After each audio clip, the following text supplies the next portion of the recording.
नमस्कार, MP live news में आपका स्वागत है। एमपी लाइव न्यूज़ के माध्यम से हम बिंद के ऐसे कलाकारों को आपके सामने लगातार ला रहे हैं, चाहे वो गायन के क्षेत्र में हो, ऐसे फनकार ऐसे कलाकार ला रहे हैं। उसी कड़ी में आज हम रूबरू कराते हैं इनकी। अगर हम पृष्ठभूमि की बात करें तो इनके दादाजी फ्रीडम फाइटर हुआ करते थे और पिताजी मीसाबंदी हैं।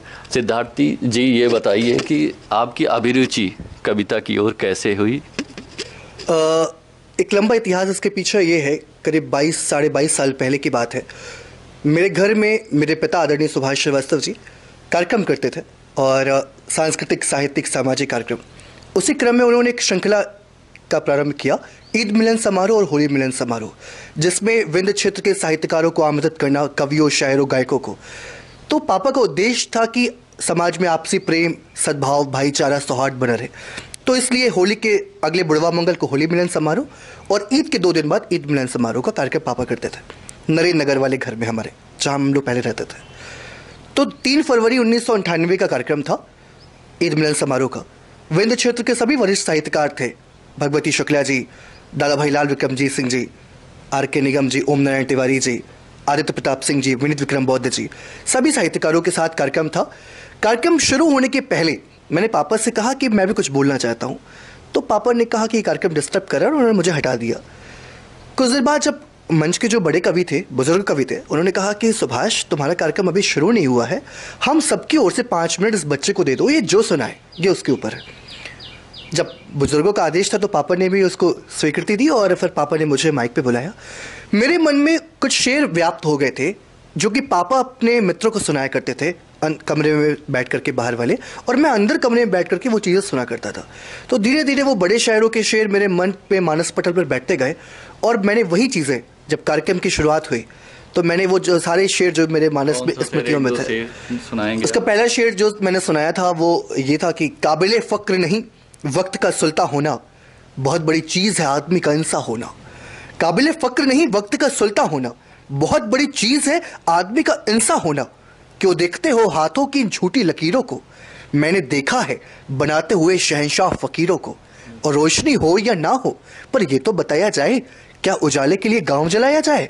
और तुमने तो हादसों का सिर्फ नाम सुना है, अरे हमने तो हादसों में गुजारी है जिंदगी। तो जब मैंने ये पंक्तियां पढ़ी तो जो 75-80 साल के बुजुर्ग बैठे थे, उन्होंने कहा, दादू 5 साल की उम्र में अगर तुमने पूरी जिंदगी गुजार दी तो हम बच्चे क्या करें पूरी जिंदगी बैठ करके। और ऐसा करके धीरे से शुरुआत हुई फिर कार्यक्रम। ये जो कविता है आपने 5 साल की उम्र में मैंने ये सुनी थी पापा के मुंह से, ये किसी बड़े शायर का कलाम था, ये पूरी नज्म थी।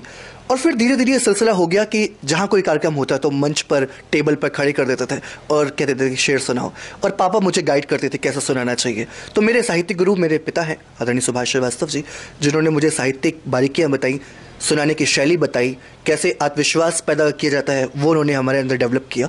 और धीरे धीरे शुरुआत होते होते आज 22.5 साल हो गए मंचों पर काव्य पाठ करते हुए। लेकिन कोई व्यक्ति, कोई बच्चा जब स्कूल जाता है तो उसकी इच्छा डॉक्टर, इंजीनियर और CA इन फील्डों में, यानी इन क्षेत्रों में जाने की उनकी अभिरुचि होती है, लेकिन आपने इसी को क्यों चुना?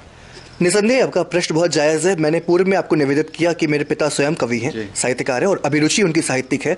तो मुझे परिवेश घर में साहित्यिक, साथ ही साथ जो आपने कहा कि देशभक्ति, आपने शुरुआत में भूमिका में बताया, मेरे बब्बा फ्रीडम फाइटर स्वर्गीय बाबू महेश प्रयास श्रीवास्तव जी थे और 1939 में 9 महीने जेल में थे आज़ादी के आंदोलन में। स्वर्गीय पंडित जवाहरलाल नेहरू जी, देश के प्रथम प्रधानमंत्री के सानिध्य में वो रहे बब्बा। और पापा मीसाबंदी, द्वितीय आज़ादी के आंदोलन में श्री सुभाष श्रीवास्तव जी जेल में थे 18 महीने 6 दिन। तो जो उनके यहाँ प्रवेश था, हमारे घर में का जो माहौल था, वो राष्ट्र प्रेम और देशभक्ति वाला था। तो वो मेरे अंदर बचपन से वो चीज़ें, भावना पैदा होती गई। मेरे बड़े भैया या मेरे दीदी सब राष्ट्र प्रेम और देशभक्ति की बात ही करते हैं, और कहीं ना कहीं वो पापा के कारण मेरी भी अभिरुचि कविता और साहित्य की ओर गई और फिर धीरे धीरे बढ़ती गई वो रुचियाँ उसमें। लेकिन जिस तरह से आपका पारिवारिक बैकग्राउंड है, लगातार देश की सेवा में आपके दादाजी ने अपने आप को समर्पित कर दिया, फ्रीडम फाइटर थे, तो निसंदेह ही वो देश के लिए जो आंदोलन चल रहे थे उन आंदोलनों में उनकी सहभागिता रही होगी। उसके बाद पिताजी मीसाबंदी हुई, तो उतार चढ़ाव भरा जीवन रहा होगा, क्योंकि आपकी व्यक्तिगत लाइफ भी उससे प्रभावित हुई होगी। तो आपका क्या कहना है?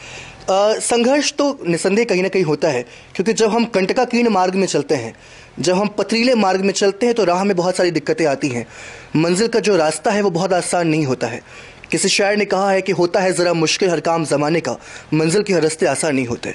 तो निसंदेह कहीं ना कहीं संघर्ष, उतार चढ़ाव के जीवन में, लेकिन हम लोगों ने उसी संघर्ष से सीखा है कि किस तरह संघर्ष से सफलता का सफ़र तय किया जाता है। क्योंकि अगर हमें सब चीज़ें सकारात्मक रूप में मिल जाती तो हो सकता है हम संघर्ष का महत्व नहीं जान पाते, या जो लोग अन्य हमारे साथ वाले लोग जो संपत्ति या सत्ता के शिखर पर जो बैठे लोग हैं, उनके बेटे शायद वो महत्व नहीं जानते कि संघर्ष क्या होता है, जीवन में उतार चढ़ाव क्या होता है। तो कहीं ना कहीं हम खुश हैं, हम गौरवान्वित हैं, हम अपने को अच्छा महसूस करते हैं कि हमने संघर्ष देखा, हमने अभाव भी देखा, लेकिन पिताजी को देखा है कि किस तरह अभाव में, संघर्ष में भी सम्मान के साथ जिया जा सकता है, वो हमने देखा। इसलिए हम लोग का भी मन में आया कि समाज के लिए कुछ करें, देश के लिए कुछ करें, और जितना हो सके साहित्यिक सामाजिक काम करें, लोगों की मदद करें, समाज में आपसी प्रेम सद्भाव, हिंदू मुस्लिम एकता की बात करें।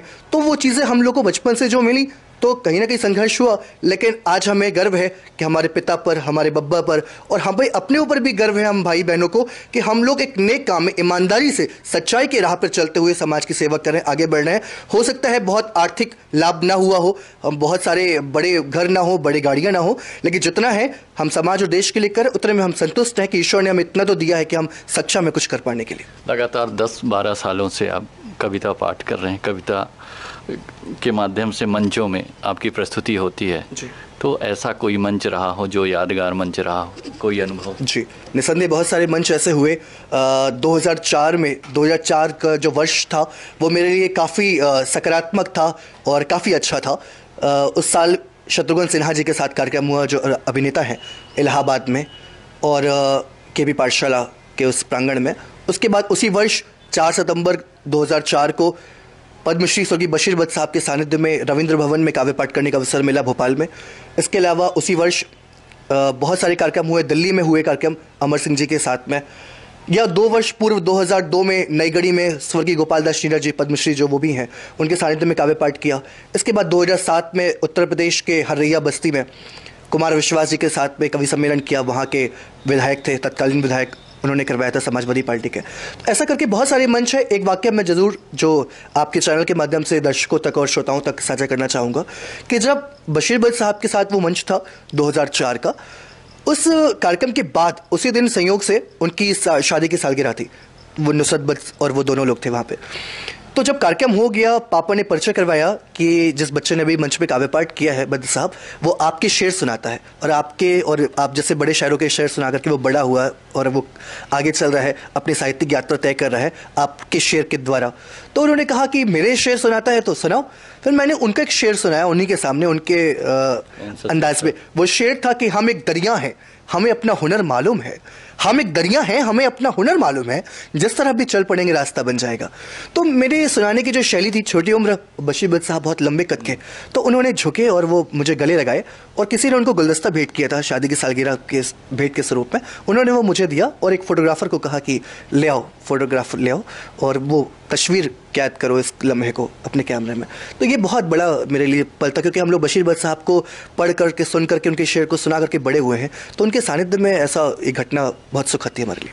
हर व्यक्ति का एक आइडल होता है जी भाई, जिस क्षेत्र में हो, जिस फील्ड में हो, तो अपना आदर्श मानता है। आपने किसको अपना आदर्श माना है?